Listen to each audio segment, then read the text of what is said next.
Assalamualaikum warahmatullahi wabarakatuh. Perkenalkan, saya Devia Wulandari dengan NIP CP139 dari Universitas Teknologi Muhammadiyah Jakarta. Di video ini saya akan menjelaskan tentang benchmarking ERP Odoo versus SIP Business. Sebelumnya kita akan kenalan dulu sama Odoo itu sendiri dan SIP itu sendiri. Nah, pengertian dari Odoo merupakan sebuah software aplikasi bisnis yang mencangkup CRM atau Customer Relationship Management, atau menurut pengertiannya sendiri, CRM adalah strategi bisnis yang memadukan proses, manusia, dan teknologi. Selain itu, software ini juga mencangkup project management, penjualan atau sales, manufaktur, warehouse, serta manajemen keuangan. Sedangkan SIP atau System Application and Product in Data Processing adalah sebuah software atau perangkat lunak yang berbasis ERP atau Enterprise Resource Planning dengan modul yang lengkap guna mengatur pengelolaan manajemen bisnis yang Anda bangun, baik bisnis dalam usaha yang besar, menengah, maupun usaha kecil. Selanjutnya adalah poin-poin dari benchmarking ERP Odoo versus SIP bisnis yang akan kita bahas. Yang pertama itu ada dari cakupan akses user. Yang kedua adalah biaya yang dikeluarkan. Yang ketiga, bisnis yang cocok untuk diterapkan. Yang keempat, UI atau UX. Dari poin yang pertama, yaitu cakupan akses user. Secara data, saat ini pengguna Odoo mencapai 5 juta user dengan 2.550 partner di 120 negara. Sedangkan dari SIP, secara data saat ini pengguna SIP bisnis sebanyak 650.000 user dengan 670 partner di 190 negara. Selanjutnya mengenai biaya yang dikeluarkan. Untuk Odoo Enterprise, yang pertama ada gratis, tetapi hanya untuk satu application, user tanpa batas di Odoo Online. Yang kedua ada biaya tahunan Odoo standar, yaitu sebesar $7,25 atau setara dengan Rp108.750, dan jika custom yaitu sebesar $10,90 atau setara dengan Rp163.500. Lalu selanjutnya ada biaya bulanan Odoo standar, yaitu sebesar $9,10 atau setara dengan Rp136.500, dan jika custom yaitu sebesar $13,60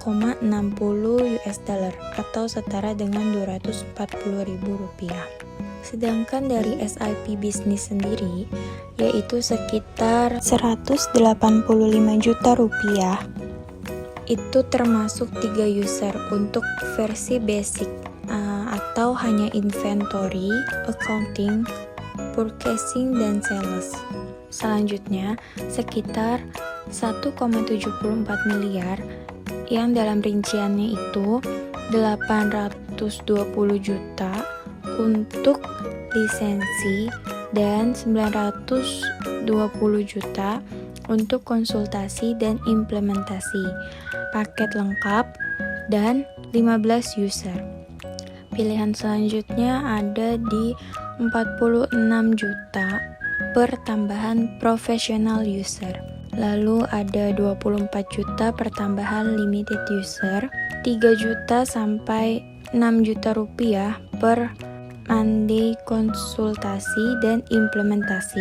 Paket terakhir yaitu untuk UMKM yang biayanya mulai dari 1 juta per user. Untuk poin selanjutnya yaitu bisnis yang cocok diterapkan.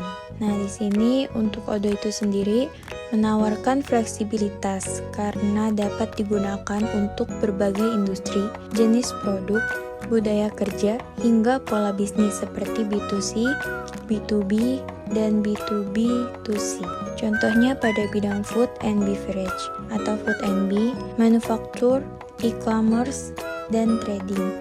Perusahaan yang telah menggunakan Odoo itu ada dari Coca-Cola, Toyota, Philips, Netflix, dan Intel.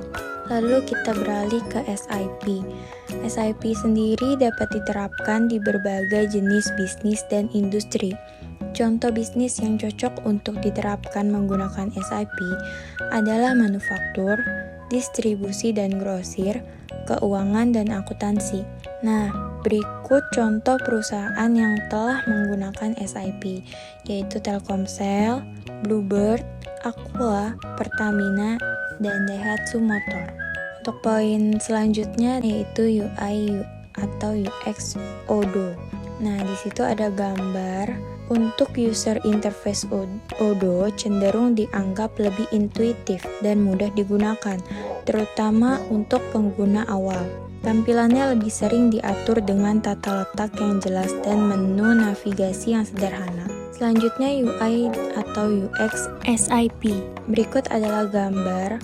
Untuk user interface SIP seringkali menonjolkan analitik dan informasi yang lebih mendalam dan dapat membuatnya lebih kompleks, tetapi juga lebih kuat dalam hal pengambilan keputusan berdasarkan data. Nah, mungkin itu saja yang dapat saya sampaikan. Kurang lebihnya mohon maaf, semoga apa yang saya sampaikan dapat bermanfaat buat kalian semua.